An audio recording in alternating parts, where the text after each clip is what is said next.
好，最后再次确认一下我性感的声音，那么带有磁性的，而且今天呢又有热勃的身体出现，这样的话如果 OK 就刷一个屏，包含图片啊。我们开始讲课了。好了，今天我给大家讲的内容呢是触摸，关于触摸这一块东西怎么样修。有很多人呢修触摸很头疼啊，我今天在群里面有好几个问我这个问题的，说是触摸不灵，不知道怎么修。哎呀，怎么说都修不起来，说什么触摸管也换掉了，然后呢主控也换掉了，它就是修不好。实际上这个整个触摸系列呢，从 4S 到6代呢，它都是大同小异的啊。那现在我们看到这张图是 6P 的，是不是？这个6代也是大同小异的，它同一个原理。那我们现在就来先看一下怎么样的一个修理手法，好吧？我们先来看一下屏幕共享我们的图。好，我们现在把这个呢搜索到 U2401。OK， 那现在看到2401呢是什么呢？它是触摸的主控啊，主控电路啊。那2402是什么呢？是触摸管。OK， 那现在我们来看一下啊，我现在画了这个呢，画了这个镜头呢，这个就是所谓的主控了啊，它就是它起什么作用呢？我们先来了解一下简单的原理。相信阿强也跟他们讲过了啊。这个呢是负责触摸的主控部分的啊。它和哪些东西通信呢？这个很简单啊，它和 CPU 是不是？和 CPU 通信了啊。然后呢，去控制什么呢 ？U2402的这个控制管的啊。OK， 它呢是产生触摸信号的最主要的一个地方。另外还有一个，它还控制一个叫感光部分啊。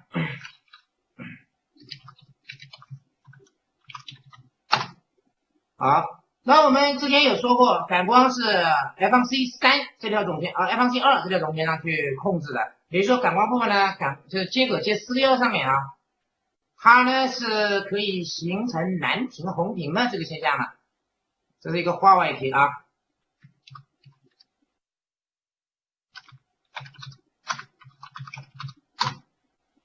好，那我们第二个呢控制呢就在这个画错了啊。没错，对，上面这个黑触摸呢，它就是我们的控制管啊。这一所谓的控制管，它是负责什么呢？这个是负责和接口和触摸接口之间的触摸信号的通信啊。OK， 它是这两个分别去负责啊。最主要的是由谁去玩转的呢？它整个大控制呢是由谁呢？就是由我们的 CPU 啦，也就是现在我们看到的这张图啦，是 CPU。那我们如何去修理，是不是？那今天我们的课程就是怎么样去修它，不触摸。好，那我们再看一下这个 U2402 啊。2402呢，一般呢它的损坏的话有人说这个坏掉之后会不会引起不触摸呢？理论上是 OK， 它是肯定会引起不触摸的这个情况，但实际上呢它就不一样了啊。怎么讲？它叫实际上就不一样了。好，我们来看一下啊。实际上我们首先来看它的供电部分来供电 OK。通常情况下，这个芯片的损坏呢，它会导致一个什么样的情况出现呢？它会导致这个电压短路，它会导致这样的一个情况出现啊。那么既然导致电压短路的这个情况会出现的情况下呢，它就会怎么样呢？那就不是不触摸了，是不是？可能会不显示了。那为什么这么说呢？因为我们来搜索一下因为这个负压呢，它除了供给这个我们触摸管来控制之外呢，它还控制了一个什么呢？好，液晶接口现在我们看到这个地方呢是液晶接口的意思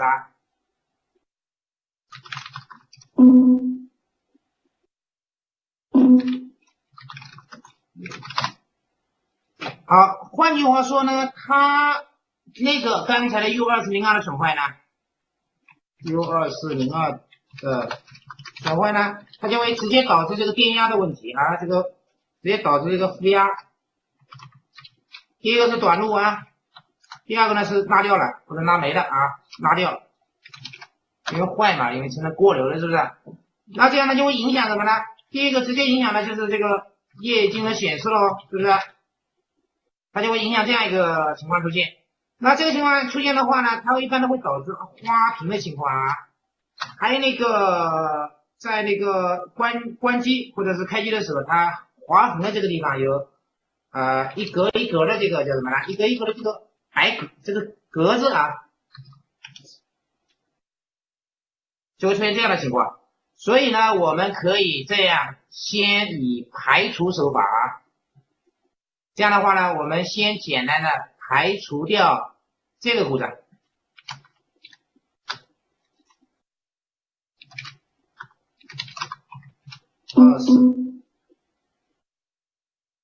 2402。那我们触摸应该如何去下手这一块呢？那我们肯定就是从主控这个地方去下手的。如果没有触摸的话，就不从这个地方去下手。OK。那接下来呢，我们来去看这个了啊，看这个，就看这个部分了啊。那这个部分呢，我们可以看到它的控制点在哪里呢？这里头，这个粉红色的 OK 是 1.8 伏的供电，而这个蓝色的呢是 5.1 伏的供电了。那这个供电来自哪里呢？我们先看一下它来自的地方啊，这个因为我已经记熟了啊，所以说无所谓了，就记得清清楚楚的。这个来自啊电源 IC OK， 这是第一个。第二个呢，这个是显示电源。好，那我们来看一下这个主控的显示电源，它会不会影响到液晶接口这个电路？如果不会影响到，那么 OK， 那这个没有触摸的话，我们从这个地方的电压先下手来修复这一块。电压呢是这个。好，我们现在可以看到了，串一个电容 C1541 这个电容。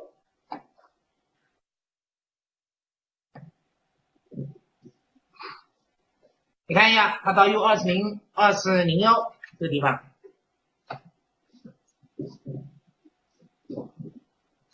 这是穿过来的啊。它有没有到液晶接口呢？我们来看一下，没有。OK， 就这么一个供电。那么现在话说回头，就是说它的供电出现问题的话，只会导致没有触摸，而不会导致其他问题，对不对？好，我们先得出一个结论 ：U2401啊，主控啊，供电的故障啊，供电的故障丢失啊。那正常的情况下呢，只能影响到 U2401这个情况，那就会导致没有触摸啦。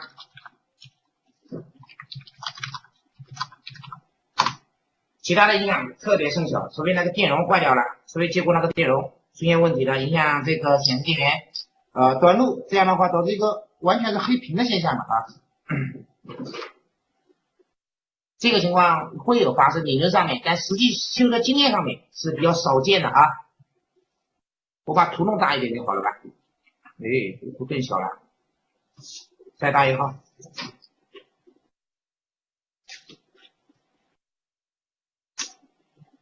好了，我把字调大一点。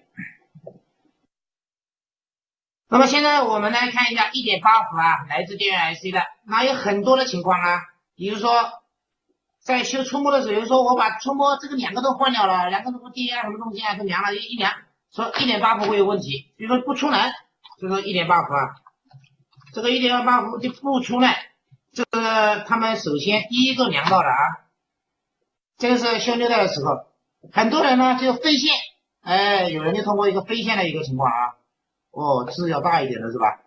又忘记了给你们大一点了，哎，再大一点。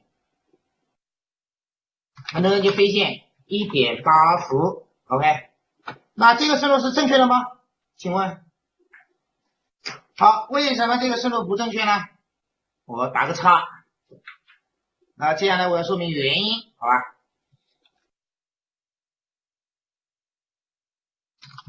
原因是什么呢？这个电压只会有一个瞬间的出现啊，它不是长久性的啊。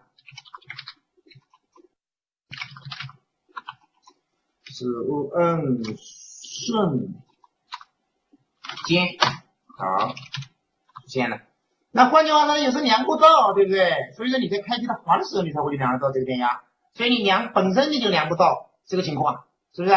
但是这个虽然是瞬间电压出现的话，但是它也会出现问题的。不是每电压正常的，是你在瞬间的时候会有一个瞬间1.8伏，然后就灭掉了。你在量的时候，你一开机，然后你就放在上面量，突然有个1.8伏，然后1.8伏就不存在了。当你完全没有1.8伏的时候，肯定就不行。这样明白了没有？所以不是说没有电压是正常的啊，是一定要有瞬间电压才是算正常的。所以他是没有量到自己，所以他觉得哎有没有1.8伏就是1.8吧。将来我们就看这个1.8的这个路径啊是怎么走的走线。我们现在看这个1.8伏了，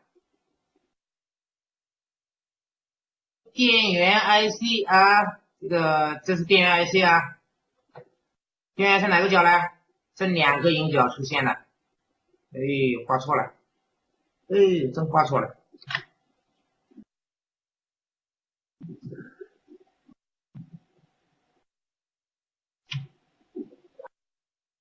好，这2个引角呢，它会传播它的电压，由它来产生，而这个呢电压呢，就是所谓的瞬间电压了啊，它只会出现一下下的啊。OK， 那我们继续走一下。好，第一供电呢，我们看一下，它供电到我们的这个缓冲管上面去了。这个缓冲管如果出现问题的话呢，肯定会把这个1.8给搞丢了，对不对？那也可能是缓冲管的问题，所以我们就沿着1.8了啊，先不管它，先它的路径啊，接下来再来。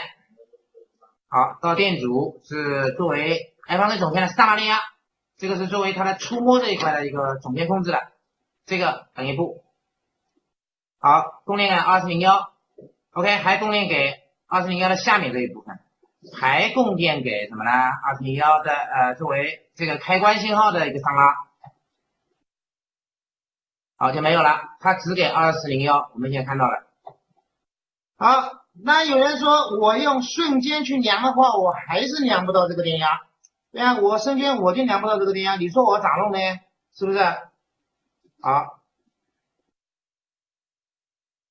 我这个电压我量不到哎，对不对？我就放在上面，它也没有。那么有一种情况呢，是这样去解释的，因为电源 IC 呢，因为电源 IC 它后续有一个检测的啊，它检测不到这个触摸管的连接，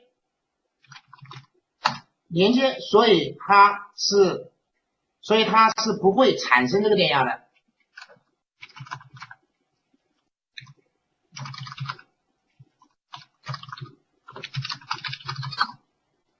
这样一个情况，那么这种情况就叫做断线，对吧？那有人说我要打到组织行不行？啊，那这边有个组织，我打这个1.8伏的组织行不行？你不是说检测不到吗？检测不到就是不是管子虚焊了，是不是？就这个管子它会发生虚焊的，是不是？那我要打组织是不是没有组织呢 ？OK 是有组织的，为什么呢？因为我们看一下它的组织情况啊，刚才我们看到它的通路啊，是电源 IC， 只是组织大一点而已啊。电源 IC 呢，它本身出来了之后，你去量它的话呢，电源 IC 本身就是有一个组织的，是不是？它也到一个缓冲管，是不是？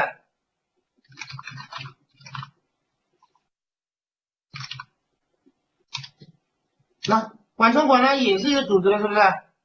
本身也是有组织的。那么到这边的话呢，那组织就会变大，比实际组织就要增大这个组织啊。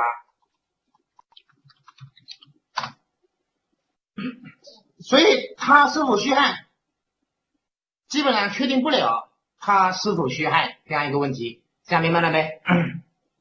那么有人说我把它加黑一下 ，OK。那好，有人就玩第一招，就叫必杀了啊！刚才我们测到1.8伏的丢失根本没有的话，我们就是说所谓的必杀，就加按一下就好了，是不是？加按 ，OK， 这是一种情况。还有人说我把它换掉了，对吧？还有什么方法换掉了？两个都换掉了，它都不好。那这个情况呢？先等一等啊，先把这个讲完了之后我们再针对性的来回答啊。所以你加按一下要换掉还不好，那原因其实很简单，因为打发组织的时候它也有，是不是？那么怎么判定呢？因为它到我们这个里面的，C5F5A 这个底角断线，这是一种情况，这是我们觉得最常见的一种情况呢。1.8伏，我们现在看一下它连接线啊，这个连接到这个，这个是连接到这个，这个是连接到这个，走到这个。好，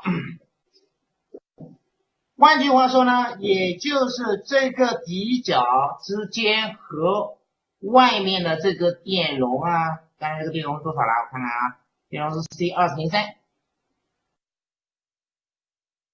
和 C2003 之间断线导致，所以这个情况你永远修不出来，你不去打底角组织，你修个毛蛋，是不是？好，这个是疑难杂症里面的一种 ，OK， 第一种已经搞定。那么第二个修理的手法是这样子的，有人去测这个 5.1 啊，有很多人连测电压都不会测，他就修什么呢？就换的，对不对？测这个 5.1 伏测试啊，实际上这个 5.1 伏呢，它坏的比较少，它不多见，但是也有啊，5.1 伏它就没有了，是不是？它没有的情况下，不可能存在短路的情况，是导致没出摸。为什么呢？我现在就讲一下为什么啊。短路的话，也可能是这个电容挂掉了，是不是？就会导致这个电压短路啦。那这个电压呢是怎么过来的呢？这个电压是显示电源，刚才已经说过了，是不是？显示电源过来的。那么这个情况就直接把显示电源也搞短路嘞，是不是？那么显示电源一短路，显示电源的电压呢，它本身又接到液晶接口上面去了，是不是？那换句话说呢，就是花屏咯出现了故障，就是这样的。我们这样子分析出来的，就出现一个花屏的情况，这是理论上成立的。但实际上修理的话呢，这个 5.1 伏的短路是不存在的。我们不能讲它不存在啊，是少见，是非常少见的，基本上就没有碰到过，随机百台里面碰不到2台。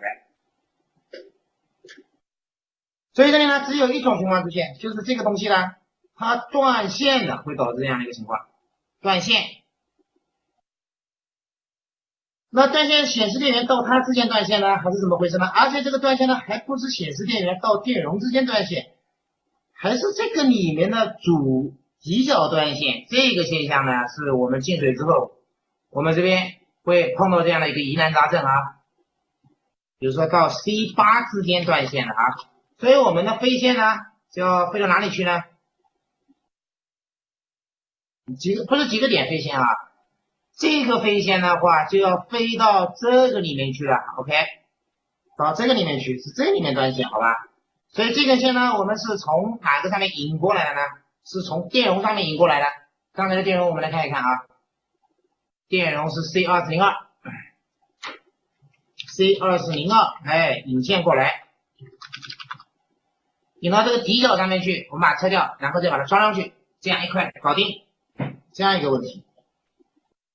当然呢，你去测这个 5.1 伏的时候呢，而且还是存在的啊，这个就不是没有这个供电量不到了，你量到这个供电，但是呢，它的底角之间断线，因为显示电源它已经产生了这个电压了，这样子。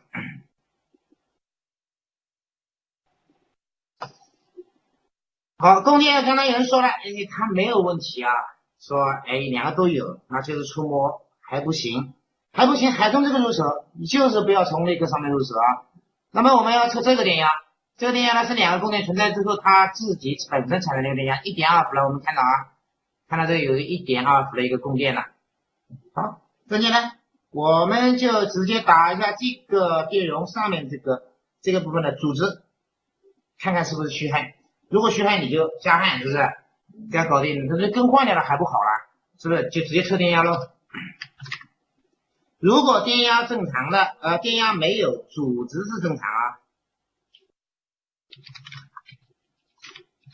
阻值正常的话呢，出现了什么样的情况呢？出现的情况就是这个坏掉了，换掉一个就 OK。但是呢，我们有时候去购买这个全新的是吧？有人去购买了啊，所以我换的还不好，因为全新的这个里面呢，换的不一定是很好的，全新里面的损坏率啊，它高达我也不说到50%了，40%吧，好吧。所以尽量去买拆机的，所以说或者是多换2个啊。一般的情况是这样的，不是你手工不好，是这个新的本身就有问题，好吧？一般的情况下是更换2到3个，这样你才能去判断啊。好，那电压我测了没有任何问题，接下来是什么呢？根据原理，根据阿强的原理，接下来是它的片选信号了。因为我们这个主控呢，它是带有程序的，我们看一下这一圈是干什么东西的。这一圈呢，它是一个触摸信号，这一圈是不是？我们要标出来啊，触摸信号，触摸信号这一圈是，所以还不到触摸信号这一块。那么这一块触摸信号是干嘛呢？触摸信号的控制电压这一块是哪里呢？它是和 U201 啊通信的啊 ，OK。那这2块是后面的，要启动之后才行。那么它要启动怎么办呢？我们现在再来，这一块呢是给传感器的这个同步信号，接下来是这个玩意儿了，它的输入输出不是它的时钟和复位部分。那么这个时钟和复位呢，量不出来。我们看时钟的话，有时候可以量出来的，这是进水之后导致的，因为它中间过电阻。OK， 这个没有发现有电阻，所以你量不出来，好吧？好，开一下复位啊。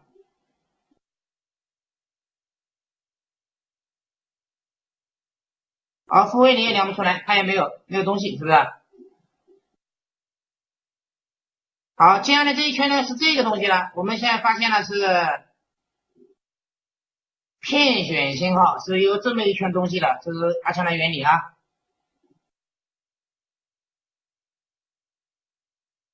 OK， 这个问题。这4个呢是 CPU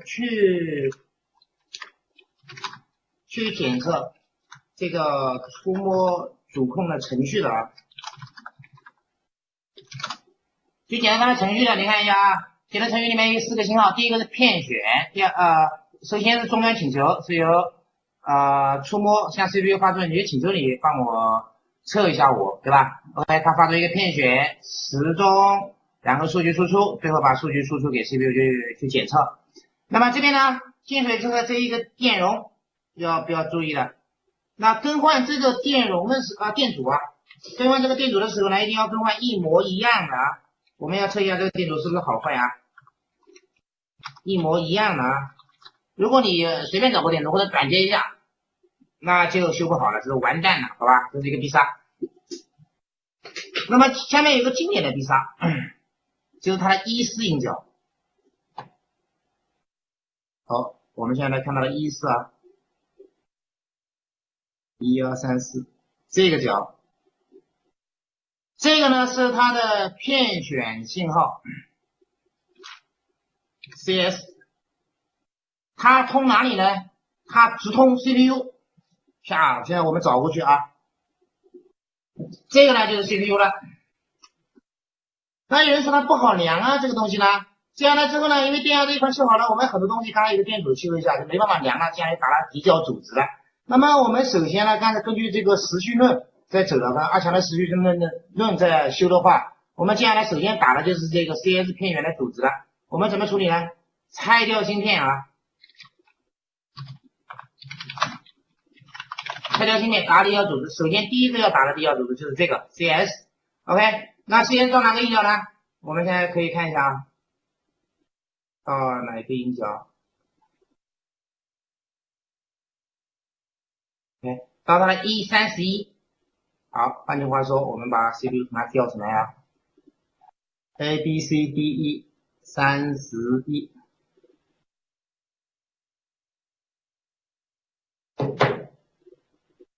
这个角。好，刚才过来的这个就是 CS 片选了 CS。那么这里呢会有一个大问题出现，我们把它拆掉之后打它的组织的时候，它是没有组织的，组织为一，也是空的，全空的这样子。那说明什么样一个问题呢？这样的话说明 U 的问题啊 ，U 虚汗，哎，或者是到 U 的这个刚才的131这个底角啊之间断线了啊，断线导致的。那么有两种情况就会出现，一个就是 U 虚汗了，导致了这个没有触摸；第二个呢，就它之间断线会引起了一个没有触摸这样一个情况。但是我们这边有一种神修的手法啊，刚才我说这个到 CPU 这个 U31之间断线，你很难修的。为什么难修呢？你可以看一看啊，因为你要把 CPU 呢拆下来之后，从这个底角处飞一根线出来，飞一根线再把 CPU 给装上，然后呢，你又要把这个给拆出来，把这根线呢飞到这个上面来，再把这个触摸 IC 这个装上。这样的话，你是不是你就不要搞了？是不是？是不是这样子的？这是神修当中的第一个修。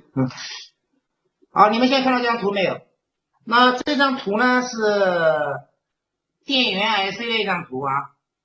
那么刚才的131呢是到电源 IC 的反面，就这个点。你们把电源 IC 拆下来之后呢，你们可以看到中间有两个不相干的点和电源 IC。那么这个点呢，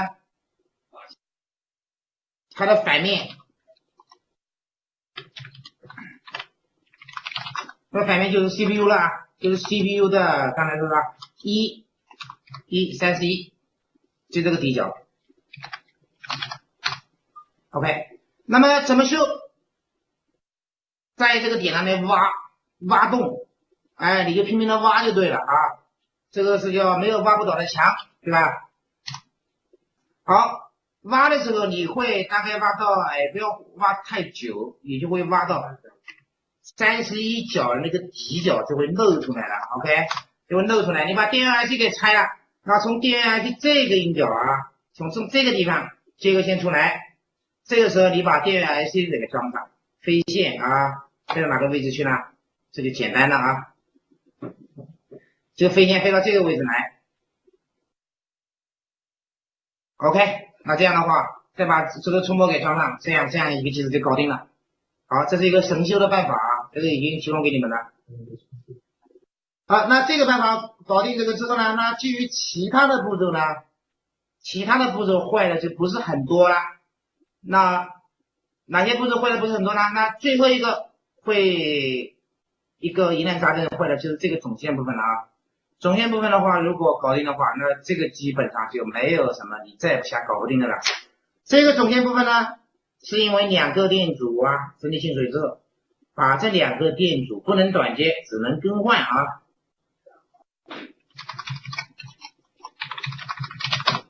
好，这两个电阻更换掉啊，上下是要1.8伏，你测的没有问题的时候，那就应该不存在问题了。